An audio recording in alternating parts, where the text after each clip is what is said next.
Welcome back to my channel S math and science YouTube channel. সমস্ত মাধ্যমিক পরীক্ষার্থীকে অসংখ্য শুভেচ্ছা ও ভালোবাসা। এবিটি মাধ্যমিক টেস্ট পেপার 2024-25 ফিজিক্যাল সায়েন্স ভৌত বিজ্ঞান পেজ নাম্বার 438 438 পেজে বিভাগ ক এবং বিভাগ খ সমাধান করে দেব। চলো সমাধানে চলে যাব। দেখো দেখো বলছে যে 1 নম্বর কোয়েশ্চেন বলছে প্লেন চলাচল করে, প্লেন চলাচল কোনো শান্তমণ্ডল মানে স্ট্র্যাটোস্ফিয়ার। তাহলে option D is the correct answer. তাহলে নিচের কোনটি ব্যতিক্রম বলছে? তাহলে 0 কেলভিন এটা এক্সিস্ট করে, -273 ডিগ্রি সেন্টিগ্রেড তাও এক্সিস্ট করে। তারপর কী বলছে? তার সি বলছে যে 273 কেলভিন মানে 0 ডিগ্রি সেন্টিগ্রেড মানে 273 কেলভিন, এটা ঠিক। এবার দেখো যে -459.4 ডিগ্রি ফারেনহাইট, এটা ব্যতিক্রম। তা বলছে একটি গ্যাসের বাষ্প ঘনত্ব কত? একটি গ্যাসের বাষ্প ঘনত্ব অক্সিজেনের বাষ্প ঘনত্বের দ্বিগুণ। তাহলে অক্সিজেনের বাষ্প ঘনত্বের অক্সিজেন আণবিক কত? 32, বাষ্প কত? 16। ঠিক আছে। এ বলছে অক্সিজেনের বাষ্প ঘনত্বের দ্বিগুণ, তাহলে বাষ্প ঘনত্ব যদি সেই গাছটার এই অক্সিজেনের বাষ্প ঘনত্বের দ্বিগুণ, তাহলে কত? বাষ্প ঘনত্ব হবে 32। তাহলে আণবিক কত হবে? আণবিক তাহলে কত? 32 গুণিত 2, 32 গুণিত 2 কত হবে? 64। তাহলে 20 দ্য কারেক্ট অ্যান্সার। তারপরে বলছে কঠিন পদার্থের ক্ষেত্রে, দেখো কঠিন পদার্থের ক্ষেত্রে আলফা বিটা গামার মধ্যে সম্পর্ক আমরা কি জানি? আলফা সমান β/2 সমান γ/3। তাহলে সমান করতে গেলে কী করতে হয়? লসগু দিয়ে সবাইকে গুণ করতে হয়। লসগু দিয়ে যদি গুণ করতে হলে 6 আলফা সমান, আর এটা কত? 3 বিটা হবে, আর সমানটা কত? 2 গামা হবে। তাহলে 6 দ্য কারেক্ট অ্যান্সার। বলছে 5 নম্বর কোয়েশ্চেন বলছে যে একটি অবতল দর্পণের সামনে 15 সেমি দূরে একটা বস্তু রাখা হলে কিন্তু কোনো বস্তু প্রতিবিম্ব পাওয়া গেল না, তাহলে অবতল দর্পণটির ফোকাস দৈর্ঘ্য কত হবে? তার ফোকাস দৈর্ঘ্য কত হবে? 15 সেমি হবে। 20 দ্য কারেক্ট অ্যান্সার। ঠিক আছে। 6 নম্বর কোয়েশ্চেন কী বলছে? যে দেখো বস্তু অপেক্ষা বৃহত্তম অসৎ প্রতিবিম্ব তৈরি, অসৎ প্রতিবিম্ব। তাহলে অসৎ প্রতিবিম্ব যদি পেতে চাই তাহলে আমার সমতল দর্পণ বস্তু অপেক্ষা বড়।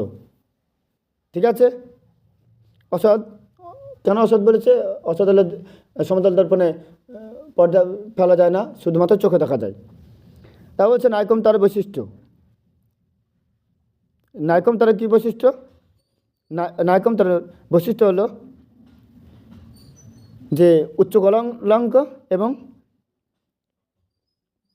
উচ্চ রোধাঙ্ক এবং উচ্চ গলনাঙ্ক। ঠিক আছে।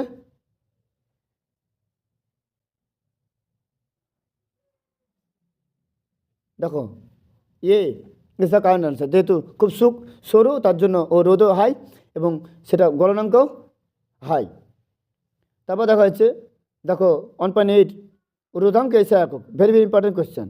রোধাঙ্কের এসআই একক কী হবে? Ohm metre. তেজকে পরমাণু থেকে বিটা কণা নিশ্চিত হওয়ার ফলে ওই পরমাণুর কত পারমাণবিক সংখ্যা কী হয়? বৃদ্ধি পায়।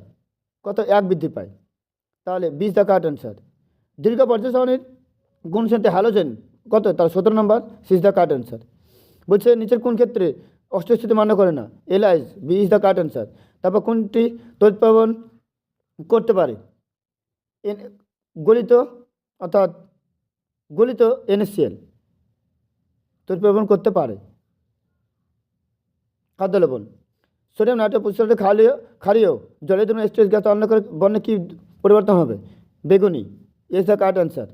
লেড লোহার আকরিক রেড হেমাটাইটের সংকেত কী হবে? Fe2O3। 20 the correct answer. 3 কার্বনযুক্ত পরমাণুযুক্ত অ্যালকেনের হাইড্রোজেন পরমাণু সংখ্যা কত? 8 হবে। দেখো CH3 CH2 CH3 3 6 2 8। তারপর 2 এর বিভাগ খ দেখো বায়ুমণ্ডল কোন স্তরে? তৃতীয় উপগ্রহ এক্সোস্ফিয়ার।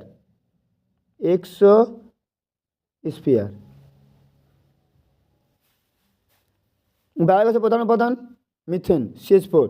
বায়ুমণ্ডল কোন স্তরে মেরুজ্যোতি দেখা যায়। ঠিক আছে।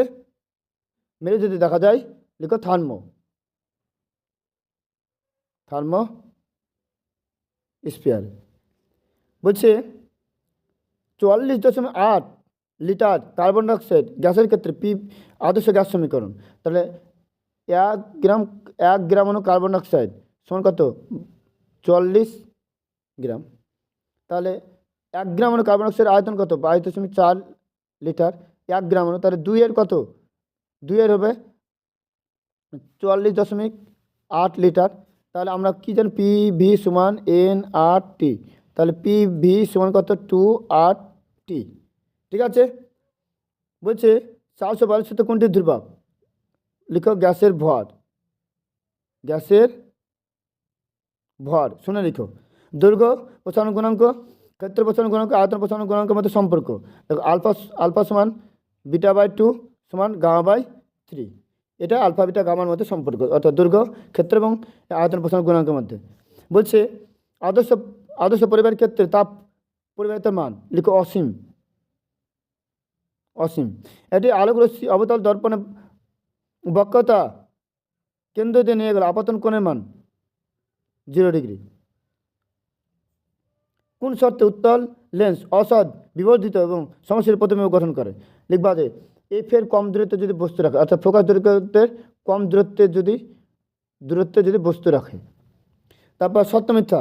তড়িৎ শক্তি এসআই একক জুল না কিলোওয়াট ঘন্টা, এটা মিথ্যা। দৈনন্দিন জীবনে ব্যবহৃত জুল সূত্রের একটি ব্যবহারিক আয়রন বা বাল্ব। নিউক্লিয় বিভাজন একটি অপব্যবহার, পারমাণবিক বোমা নিরসীমানা আকাশময়। তারপর অথবা নিউক্লিয় সংযোজনের যে বিপুল শক্তি মুক্ত হয় তা কোন সূত্র? ই সমান mc²। ই হলো এনার্জি শক্তি, এম ভর বস্তু, আর সি হলো শূন্যের মাধ্যমে আলোর বেগ। থার্মোইট মিশ্রণের প্রধান উপাদান তাহলে অ্যালুমিনিয়াম। ক্ষারীয় মৃত্তিকা ধাতু বেরিলিয়াম। সর্বাধিক তড়িৎ ধনাত্মক মৌল সিজিয়াম। ঋণাত্মক বললে কী হতো? ফ্লোরিন হতো। জার্মান সিলভারের একটি উপাদান কপার। ঠিক আছে। তারপরে বলছে স্থির তাড়িৎ আকর্ষণ বল দ্বারা কোন বন্ধন সৃষ্টি? লিখো তড়িৎ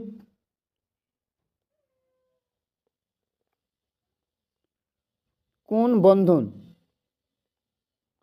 তড়িৎ যোজী বা আয়নীয় বন্ধন। আয়নীয় বন্ধন। বলছে গলিত NaCl এর তড়িৎ বিশ্লেষণ অ্যানোডে সোডিয়াম ধাতু উৎপন্ন হয় না, এটা মিথ্যা, ক্লোরিন। তারপর বলছে যে একটি লোহার চামচে নিকেলের প্রলেপ দিতে অ্যানোড হিসাবে, একটি লোহার চামচের নিকেলের প্রলেপ দিতে অ্যানোড হিসাবে নিকেলকে জলের তড়িৎ বিশ্লেষণ কাতরে কোন gas? Hydrogen gas H2। Oleum কি? ওলিয়াম হলো যে SO3কে যদি 98% H2SO4 এর দ্বারা শোষিত করা হয় তাহলে উৎপন্ন H2O7 এটাকে বলা হয় ওলিয়াম। তারপর বলেছে অথবা নাইট্রোলিয়াম কি? নাইট্রোলিয়াম হলো CaNCN+C, এই মিশ্রণকে বলা হয় নাইট্রোলিয়াম। তারপর বলেছে লেড নাইট্রেট দ্রবণে H2S গ্যাস চালনা করলে কোন বর্ণের অধক্ষেপ পড়ে? লেড নাইট্রেট তার মানে কি? কালো বর্ণের। আইপিক নাম CH3COOH, তাহলে 1 2, তাহলে দুটো কার্বন, তাহলে কি লিখবো? Ethanoic acid, ethanoic acid. ঠিক আছে, এটা 2.17। তারপর কার্যকরী মূলক কাকে বলে? কার্যকরী মূলক হলো যার উপস্থিতির কারণে জৈব যৌগের ধর্ম কি নির্ভর করে বা পরিবর্তন হয়। যেমন ধরে নাও CH3OH আর CH3COOH, তাহলে এর কার্যকরী মূলক OH আর এর কার্যকরী মূলক কত COOH। তাহলে এটা অ্যালকোহল, এটা অ্যাসিড। তাহলে অ্যাসিড এবং অ্যালকোহলের কি ধর্ম এক নয়। তারপর বলেছে যে অ্যালকাইন শ্রেণীর যৌগের সরলতম রূপটি লেখো। তাহলে কি অ্যাসিটিলিন, তাহলে ACH3+1CH। তারপর কার্বনহীন একটি কার্যকরী মূলকের উদাহরণ দাও। তাহলে কি আমিন NH2। আমার চ্যানেলটি লাইক, কমেন্ট, শেয়ার, সাবস্ক্রাইব করে তোমরা পাশে থাকবে। নেক্সট ভিডিওতে তোমাদের নেক্সট পেজের আমি সমাধান নিয়ে আসবো।